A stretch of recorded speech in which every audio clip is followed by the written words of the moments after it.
Why do we keep returning to the very things that hurt us? Why do we surrender again and again to habits, substances, even lofty ideals that promise to fill the void, but leave us emptier than before? This isn't just a question of willpower. It's a question of the unconscious. As Carl Jung understood deeply, addiction isn't simply about choice. It's about escape, not from reality, but from ourselves. Beneath every craving, every compulsion, every obsession, lies an old wound, unhealed, unspoken, unconscious. Addiction, whether to alcohol, to morphine, to perfection, to fantasy, is the psyche's desperate attempt to numb the ache of unresolved pain.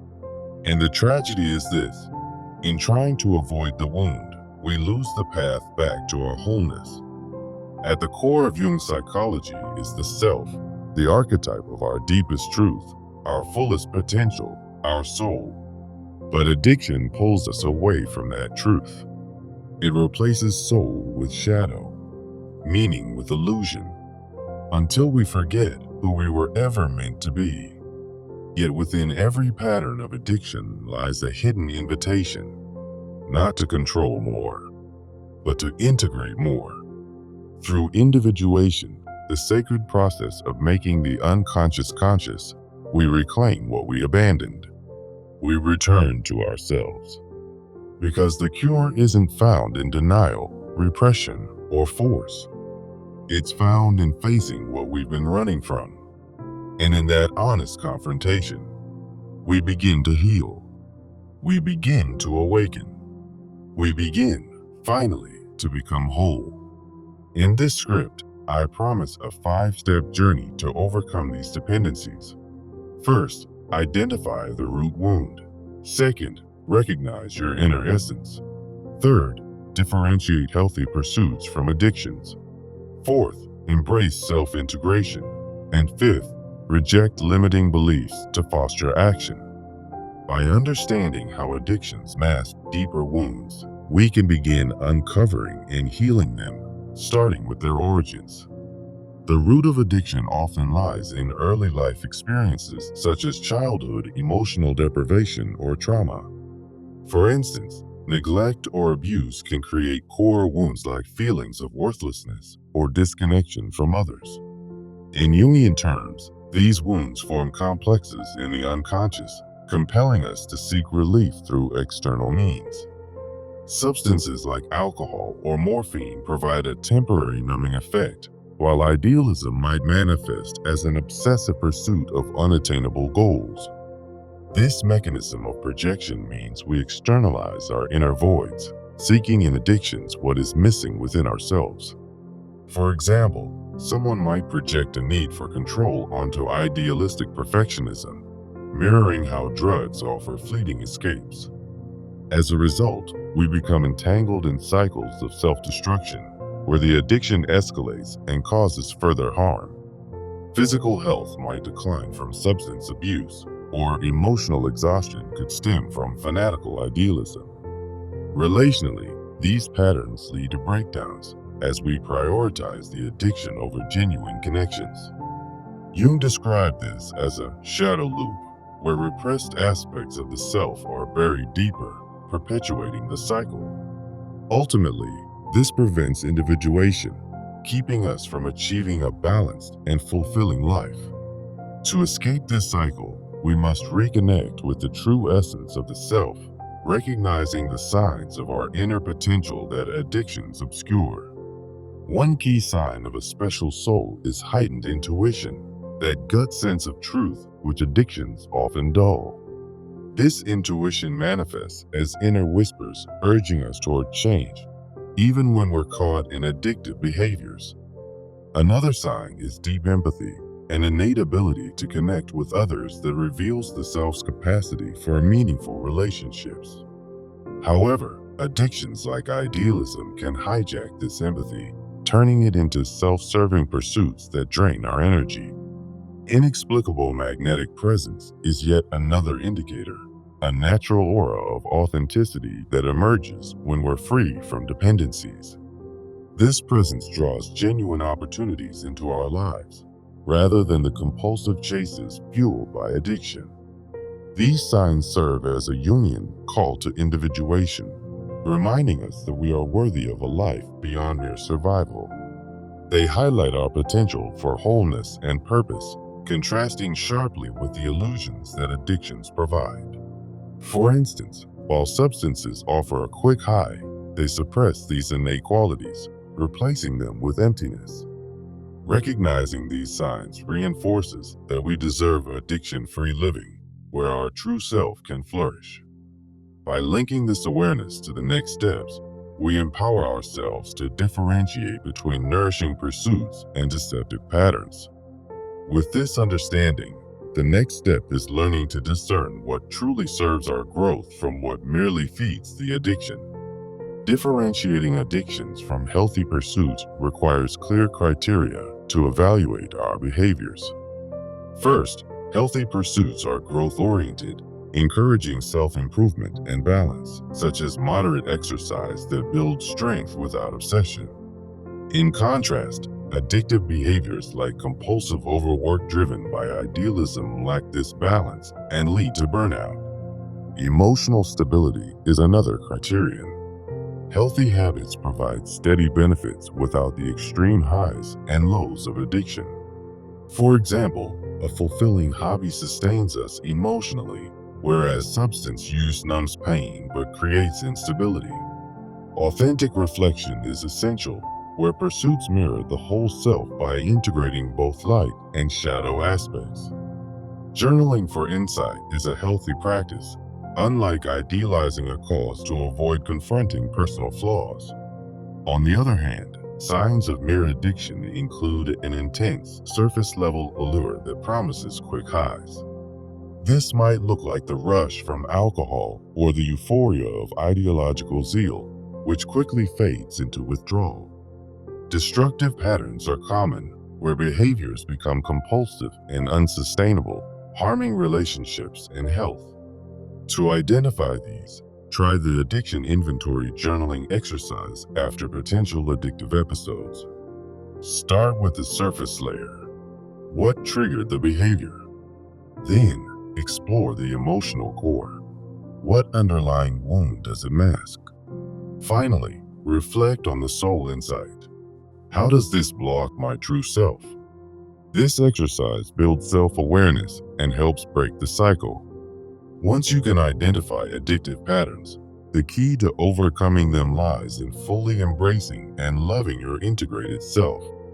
Self-integration, in Jungian terms, involves embracing your shadow, the repressed aspects like fears or failures, and honoring your needs. This process allows you to confront what you've avoided, transforming it into a source of strength. Setting firm boundaries is crucial, protecting your energy from addictive triggers such as toxic environments or overwhelming obligations. The positive outcomes of self-integration are profound. You naturally gravitate toward wholeness and filter out unhealthy dependencies. For instance, raising the standard for life choices means you're less drawn to substances or ideals as crutches. This fosters resilience, breaking the cycles that once seemed inescapable. Practical practices include daily shadow mirror work, where you stand before a mirror and affirm your full self. Affirm statements like, "I accept my vulnerabilities without needing escape," to acknowledge both strengths and shadows. Additionally, use daily affirmations such as, "I am whole beyond my addictions," to reinforce your path to individuation. Many people still hold onto the belief that addictions are an inevitable sacrifice for coping or achievement, which we must now dismantle. The origin of this belief often stems from upbringing or cultural archetypes, like the tortured artist, who equates suffering with creativity. In Jungian perspective, these ideas come from the collective unconscious, where societal norms reinforce the shadow's influence. Consequently, this leads to codependency on substances or ideals, resulting in loss of identity and emotional exhaustion. It traps individuals in self-sabotage, perpetuating the cycle of addiction as a supposed necessity. A new framework views addiction not as a permanent flaw, but as a call for individuation and growth. This emphasizes balanced giving and receiving, with clear boundaries to protect your well-being. For example, instead of sacrificing health for ideals, focus on sustainable actions that align with your true self. Practices like creating a boundary blueprint can help.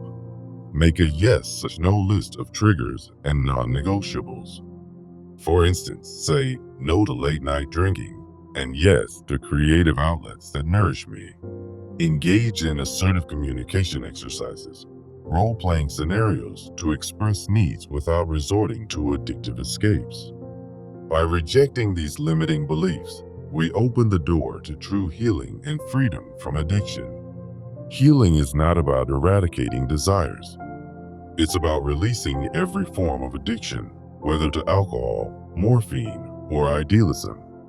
As Jung's quote reminds us, all addictions hinder our path to wholeness, but by embracing our true self, we can overcome them. This core message underscores that true freedom comes from integration, not suppression. Now, to transform this understanding into action, commit to sustained practices that solidify your journey.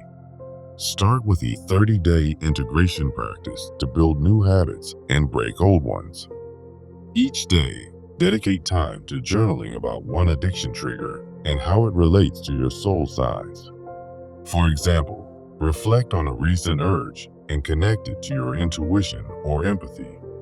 Weekly, incorporate boundary-setting exercises, such as limiting exposure to idealistic media that might trigger compulsions. This could mean unfollowing accounts that promote unattainable perfection and focusing on balanced content. Additionally, share your healing journey with others to gain support and accountability. Join or form a community group, like an online forum, where you can discuss progress and insights. This fosters a sense of collective individuation, drawing on Jungian ideas of shared growth. Remember, the first step is awareness, and you've already begun by confronting that initial question. Addictions often start subtly, creeping in through daily routines we barely notice. For instance, a glass of wine to unwind might evolve into reliance, much like how idealism can turn a passion into obsession. Jung would argue that these patterns are projections of our unmet needs, calling for deeper introspection. By identifying the root wound, we disrupt this cycle before it intensifies. Consider how childhood experiences shape these wounds. A lack of validation might lead to seeking approval through addictive behaviors. This projection mechanism is universal, affecting everyone from the casual drinker to the ideological zealot. The consequences are far-reaching, impacting not just the individual, but their relationships and communities. Yet, within this darkness lies the potential for light, the signs of your soul yearning to break free. Heightened intuition isn't just a feeling. It's a guidepost toward authentic decisions. When addictions dull this intuition, we lose touch with our inner compass. Deep empathy, when untainted, allows for genuine connections that addictions often sabotage.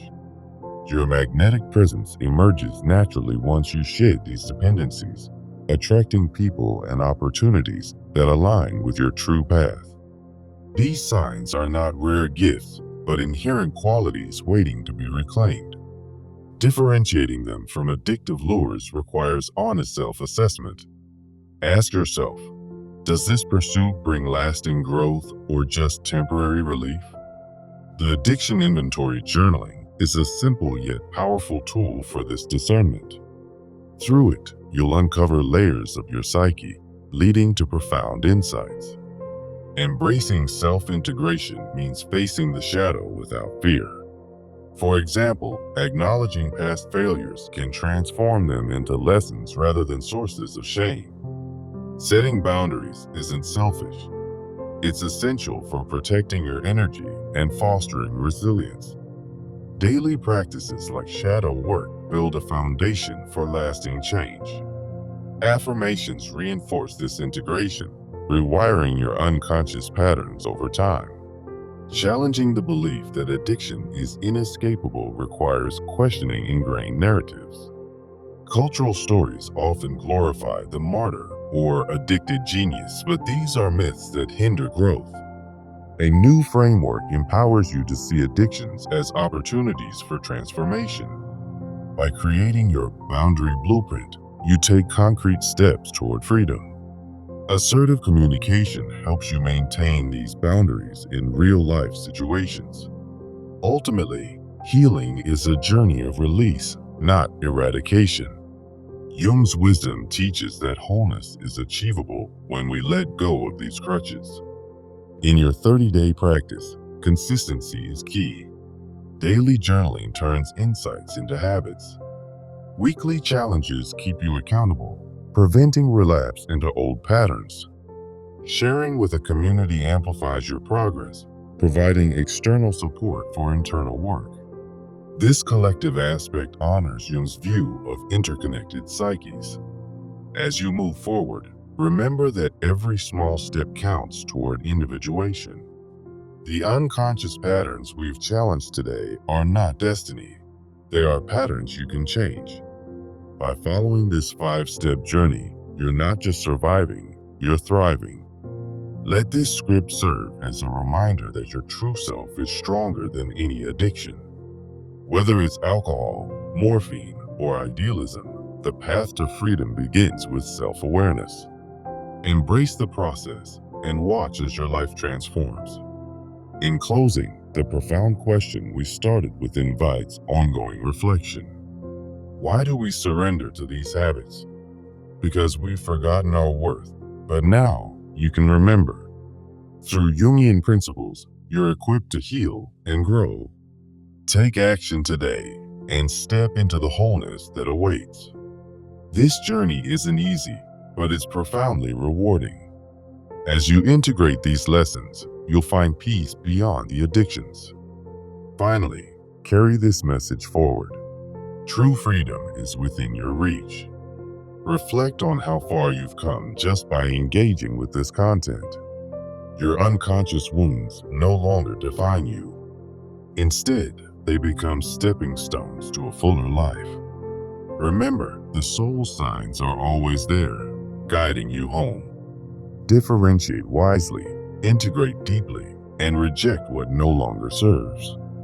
In doing so, you'll break free from every form of addiction. This is your call to individuation. Answer it with courage. May this script inspire lasting change in your life. Now, go forth and embrace your true self. The end of addiction is the beginning of authentic living. Thank you for joining this transformative exploration. Keep questioning, keep growing, and keep healing. Your journey is unique, but the path is universal. With each step, you're closer to wholeness. Let Jung's wisdom light your way. Farewell, and remember, you are more than your addictions. This concludes our shared reflection. Carry the insights forward with intention. Until next time, stay true to your inner essence. The power to change is in your hands. Embrace it fully. And so, we part with hope and clarity. Your unconscious patterns are transforming.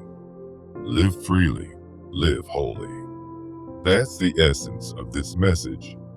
Now, apply it to your daily life. The world needs your authentic self. Break the chains today. Heal, grow, and thrive.